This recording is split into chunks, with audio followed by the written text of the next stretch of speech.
Secret Invasion review. Yep. Yeah. Episode 3. Episode Secret 3 Invasion. starts off again. So spoiler review. I'll say this, by the way. Yeah. The episode starts off with another flashback. 98 this time. Oh, where, yeah. He's meeting his now wife. Yes. Who he doesn't know what he looks like as a. He doesn't know what she looks like as a human. At that point in time. Yes. And it's a nice little meeting moment. Yeah. Nothing more than that. I liked it.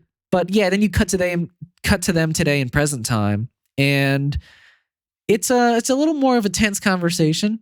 Yeah. I mean, she's a little bit more angry about the fact that he left for years. She thought he was dead. Well, mourned that he was never coming back. Right, which she's talking about the blip. Yes. Yeah. And then he does come back and leaves. And then just leaves. Yeah. And I think this is one of the first times. Yeah. This is like the conversation that Maria Hill, in some ways, should have been having. I mean, she did say that. She's like, you were gone for years and didn't contact. But there wasn't that emotional connection that like this conversation has. Yeah. Where it was like, we don't know this woman, and yet she has more emotional connection now to Nick Fury just because she's his wife, and also she played it really well and had compelling like dialogue with him. That is crazy though, that like he had a wife and just did invite her to come with him. Like what's all that about? Like why wouldn't I don't know. It's interesting. I get why she's mad. Yeah. And it makes you think that she is maybe on Gravik's side. Well, and we'll get to that. For sure. Right. But Zack was right again. You were. Yeah, I was very upset that he knew that she was a Skrull the whole time. Because like, why play it that way at the end of episode 2 where they're like, does he know? I don't know. It just like, it feels cheap. It feels like, what? Don't tease me like that. Sure. You know? So, but I mean, like I said, I didn't necessarily think of it that way. So everybody interprets that differently. So, because I wasn't even thinking of that until you brought it up. Sure.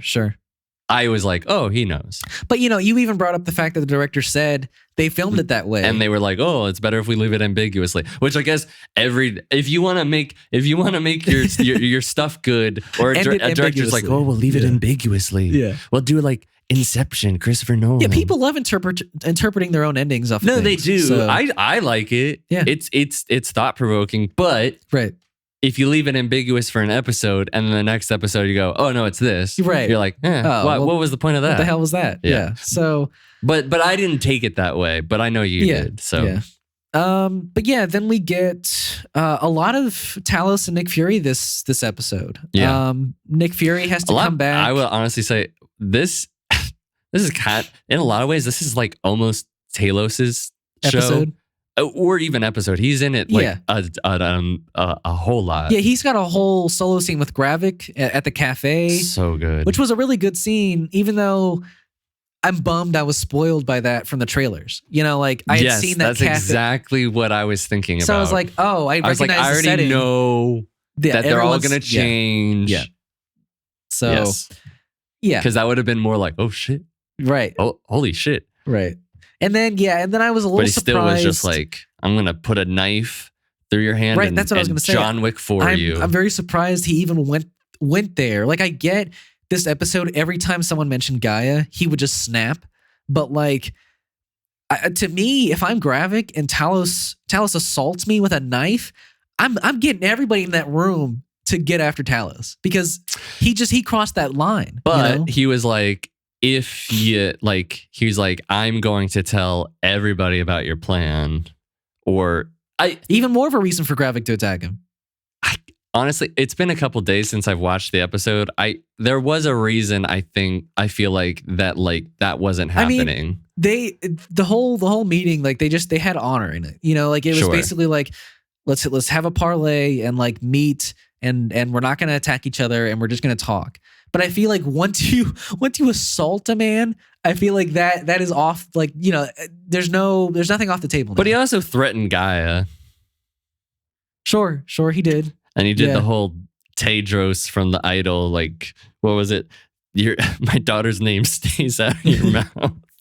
Yeah. Or actually, that's more of a Will Smith thing, I guess. But yeah, so you get all this Talos and Nick stuff where like Nick has to, I really did like their chemistry this episode and everything Nick had to kind of like deal with from Talos, even though like I think Talos is maybe giving himself too much credit where he's like, no, it was all us. None of it was you.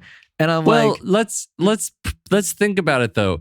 If you have an entire spy network who's given you the information that's built you up, like he's essentially the Littlefinger of the MCU. Sure. It would seem. Yeah. And I'm not going to say that Nick didn't do anything else because I'm sure he did. Yeah. And Nick Fury's like an incredible character. Right. But I mean, they did. If that's true, I mean, how much would have he actually been if he didn't have this spy network of Skrulls? How much would he have worked his way up and gotten the information and the power that he has now? But I feel like did have. Even even Talos mentioned that like, oh, you didn't start to move up until like we started helping you. And I feel like maybe that's an exaggeration too, because I feel like we saw that in Captain Marvel where he got some like notice that he dealt with this like Skrull invasion and Kree invasion and like had Captain Marvel on his side. But yeah, that's when he met Ben Mendelsohn. Sure, but that's not when the Skrull network happened, But he said until you met us. Okay, I guess my interpretation was until we had the Skrull network, you weren't shit without us, But I don't know. Sure, it's close. So. But the one thing about that scene in the car, again, everybody in this show, the scene with Gravik and Talos. I know what you're gonna say. Huh? I know what you're gonna say. He's not taking anything like nearly as seriously as anybody else. I did love that reaction after like the second time he said all of that. Talos to Nick Fury, he was like, "Look. We're here. I get it. Like you're mad and you deserve credit, but can we not do this right now?" And I was like, yeah, no, that's a valid reaction. I feel like that's not a Samuel L. Jackson. That can exist as Nick Fury potentially. So I don't know. I really did like a lot of like them having to stop the submarine shooting the missile. Yeah. Talos getting kidnapped, Nick saving him. The whole like the dude calling him a traitor, killing him, and getting the information from Gaia. Then we get to what This is one of the things about the episode that I didn't like. I think it'll have huge ramifications for the next episode and the rest of the series. Is Gaia dying? Crazy. Did not expect that at all. Especially, I guess for me, it was the fact that like they had tied Emilia Clarke to this role. Yeah. And I was like, oh, they'll use her for the full 6 episodes. Yeah. But halfway through, she's gone. So, and I think it's good for the story. Yeah. But I thought I was going to get a bit more out of her, Sure. I feel a little cold and sad that oh, that's it. But I do like, yes, she was like the spy, but like that was it. But I guess for me, I like how it came about because, you saw like I mentioned earlier, Talos snapped whenever Gaia's name was mentioned by anybody. Yeah. The guy who Nick was going to shoot in the nuts and Gravik and his consequences of snapping, directly he'll probably led. do something stupid. Huh? I said Talos will probably do something stupid. Well, I mean, and he did. He killed that guy. He, the guy who he needed information from, and because of that, he asked Gaia to basically reveal herself, and it got her killed. So he inadvertently got his own daughter killed. So I think it really works for the story. I feel you. It's a bummer she's already gone. Yeah. But I really did like that whole scene where like Nick wanted to go harder than Talos did on the guy. Like, yeah, I don't know. I think all the conflict between Talos and Nick Fury was done really well this episode. Yeah. But that's I guess our thoughts on Secret Invasion. There. One last thing. His wife getting that call. Oh yeah. And do you have the same thought as I do as who's behind the phone? Maybe. Because I felt like I heard Rhodey's voice. Oh, that is something I did want to bring up. I was thinking about it earlier. Now I'm feeling bad. But there was a reason. Oh, if you wanted Rhodey to be a Skrull, would it be cool to tie in the fact that I know you're gonna say, since he like heard about the Skrull thing like a while ago in that conversation with Nick he had last episode, would it be cool that when he was doing that, like finding out about the test when he was like a test pilot or something, or like what that because just to tie in that he is not himself, like when Terrence Howard used to be Rhodey, this is like, like a cool way. So are you saying that like if it's revealed that he's a Skrull, you would want Terrence Howard to come back? No. Okay. Not that, but that I don't know. Like, I just think it'd be kind of interesting if like this whole time he was a Skrull. And it's like ever since he was played like by Iron Don Man Cheadle. 1. Yeah. It would be neat. I guess that's the thing. I wouldn't want Terrence Howard to come back. Yeah. No, I don't. Not. But just, yeah. No. But I feel you. I think that would be a huge bombshell to like the MCU that he's been a Skrull since Iron Man 2. Like that'd be crazy, and I would love something like that.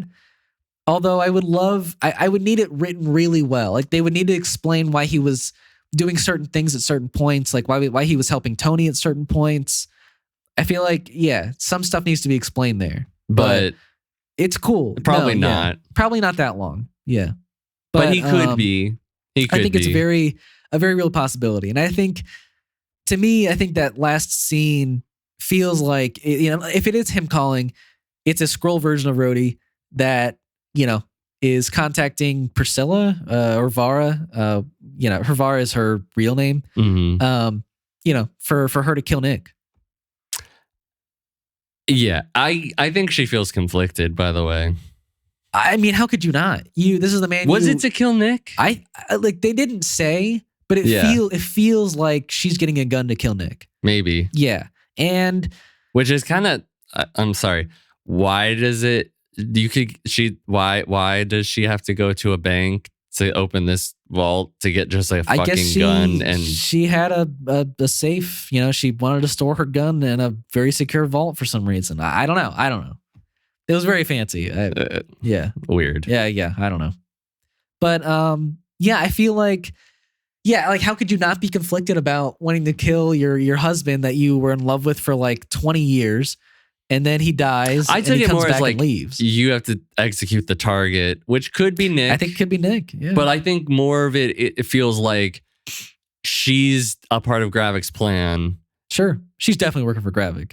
And now she's like, Nick, I like, he's my husband. Yeah. He's back. And I'm conflicted. I don't know if I should be doing this. Yeah, it could be that.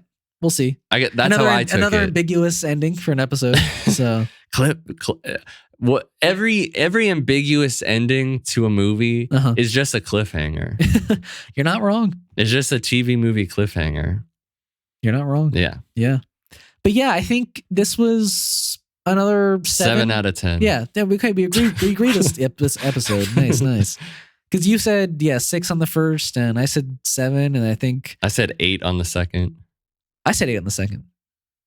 I think you said 7 on the second. I thought, but maybe I was wrong. I don't know.